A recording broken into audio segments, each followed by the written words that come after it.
Pertama, ada yang ditinggalkan dan ada yang dituju. Apa yang ditinggalkan? Kemaksiatan. Apa yang dituju? Allah Subhanahu wa Ta'ala. Yang namanya hijrah berproses, berprogres. Kalaupun banyak yang protes, jangan dibawa stres. Jalani aja sampai beres biar sukses. Berproses, step by step, sedikit demi sedikit, tahap demi setahap. Memang kita perlu dilatih, brother. Dan bagaimana cara melatih proses hijrah? Terus belajar. Maka bangga banget Kang Bun dari Bandung ke sini supaya pengen banget ngebuktiin sama teman-teman yang di Bandung dan teman-teman yang ada di Jogja. Berangkat dari Bandung, semangat kami pengen belajar karena kami tahu salah satu kunci istiqomah adalah ilmu yang paling banyak. Gak bisa jadi amal, gak bisa jadi iman kalau ilmunya gak ada. Maka ketika ilmu, iman, amal, brother. Amalnya kurang semangat, mungkin imannya yang kurang kuat. Iman kurang kuat, mungkin ilmunya yang kurang banyak. Maka ketika di Masjid Jogokarian, Masya Allah, kajiannya banyak banget. Al-jaza ala qadril masal.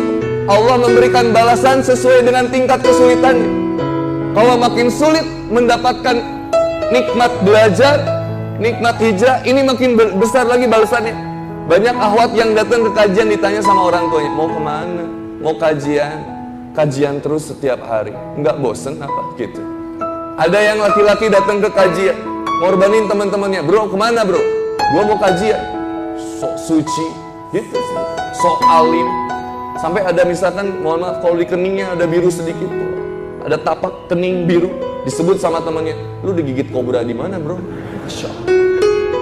Ahwat ada yang pakai kerudung, tadinya yang kerudungnya cuma dililit, kemudian dihijrah sedikit, diproses, akhirnya hijabnya kemudian mulai syar'i, panjang, sampai akhirnya lebar, disebut kelelawar bro.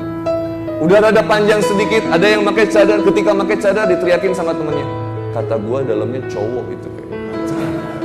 Dihina terus, caci, maki, hinaan dalam proses hijrah kita. Gak boleh pantang menyerah, kita berada terus maju. Lebih baik dihina dalam kebermanfaatan kebaikan daripada kita dalam kemaksiatan dihina. Udah maksiat dihina lagi. Udah ada yang bilang gini, nantinya begini soalnya, kalau misalkan aktivis dakwah masih pacaran, masih kita senantiasa melakukan kemaksiatan yang besar berarti. Mendingan gua lah jomblo dan gua nggak ke masjid, daripada dia sering sholat, sering kajian tapi pacaran. Keluar nanti kata-kata orang liberal begitu. Mending gua lah nggak pacaran dan gua nggak ke masjid. Tapi lihat daripada yang itu di masjid tapi pacaran, apa kata kita berarti? Maka akhirnya kita menjadi cerminan bagi teman-teman kita, bagi orang lain. Karena yang kita bawa bukan diri kita aja. Kang Boni yang di Kang Boni bawa bukan Kang Boni aja. Ada nilai-nilai Islam yang dibawa. Maka ketika touring, ada sampah, kita buang. Ada orang yang butuh pertolongan, kita bantu. Nikmat berada. Ketika naik motor, menggali hikmah di perjalanan. Ketika diam, kita parkir, didatengin sama teman-teman kota lain, datang. Dari teman-teman kemarin dari daerah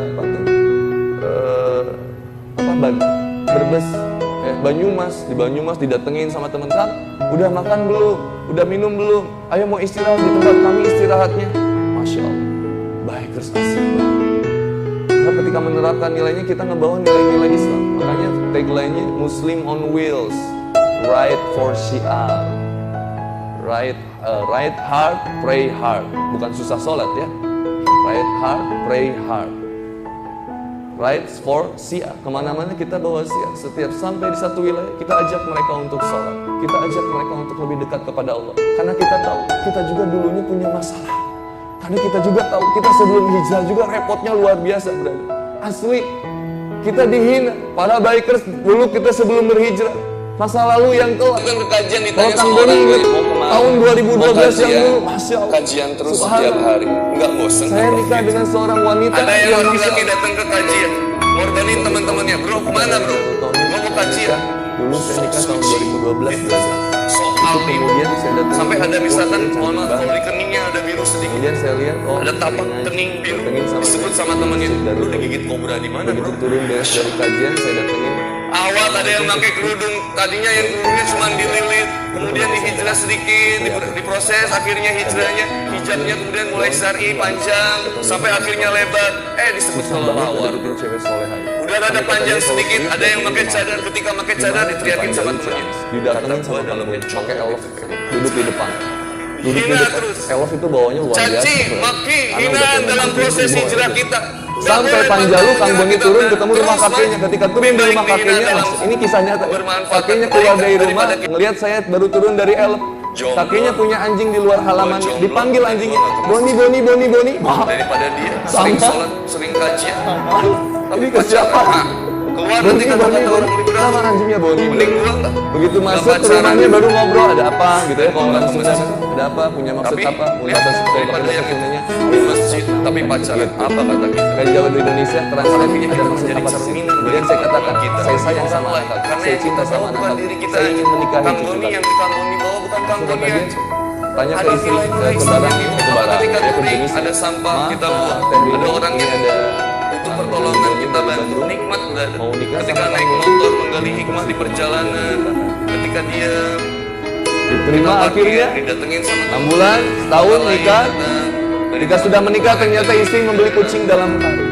Ketika masa lagi ngedeketinnya, kalau azan langsung Banyumas, di Banyumas didatengin padahal sama di teman Mesir anak nggak sholat, makan berarti. dulu, Nggak minum pernah dulu, ayo mau Maka istirahat. ketika sudah nikah, Istirahatnya. Masya Allah, Masya Allah. Subhanallah, lagi istri lagi sholat, saya tendang. Istri baca Quran, saya lawan. Semuanya, karena saya dulu ateis, nggak percaya sama yang begitu-begituan. Cuman saya semangat pengen dapetin wanita aja gitu. Maka begitu deket kita ini, stres nih. Nemenin proses hijrah saya, macam-macam sampai akhirnya itu sampai saya nggak jarang pulang. Mohon maaf, Pak. Ketika pulang, wah, Karena kita juga tahu kita sebelum hijrah Bau juga repotnya sesuatu. luar biasa. Asli. bahkan ada Kita dihina, ketagihan para bikers dulu kita sebelum berhijrah. sampai Masalah akhirnya rupiah. ditemenin sama istri Kalau sampai berhenti tahun semua. 2012 Ini yang saya dulu, kurus, Masya Allah. nggak bisa gendut. Subhanallah. Kata orang kalau udah nikah bakal Saya gendut. nikah dengan Ini seorang kan wanita yang Masya Allah. Tauhid ketika dari dulu. Tak kemudian ketika dalam prosesnya ditemenin, baru akhirnya Yang saya datengin ini. luluh hati Allah. Singkat cerita, ketika sudah berhijrah, memutuskan untuk sholat, memutuskan untuk ngaji, memutuskan untuk ke masjid, mulai datang ujian, usaha hancur sehancur-hancur. Saya bilang sama istri saya, Ma, katanya kalau orang sudah rajin sholat, rajin baca Quran, rajin ke masjid, bakal dijamin rezekinya sama Allah. Kenapa saya udah sholat, udah baca Quran, udah rajin ke masjid, tapi masih malah jadi seret rezeki saya?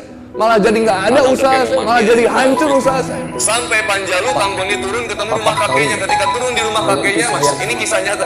Kakeknya keluar dari rumah, ngelihat saya baru turun dari elf. Kakeknya punya anjing di luar halamannya, dipanggil Yang anjingnya, pertama, Boni, Boni, Boni, Boni. Harus sadar. Dulu kakak kayak gimana orang? Ini ke siapa? Boni, Boni, Boni. Nama anjingnya Boni. Begitu masuk ke rumahnya baru ngobrol, ada apa gitu ya, kalau orang Sunda kan ada apa, punya maksud apa, bahasa Sunda, kalau pakai bahasa Sundanya gitu. Kayak Jawa di Indonesia translate. Terima nggak Pak? Kalau ini cara Allah untuk membersihkan hati, menghapuskan dosa-dosa. Saya ingin menikahi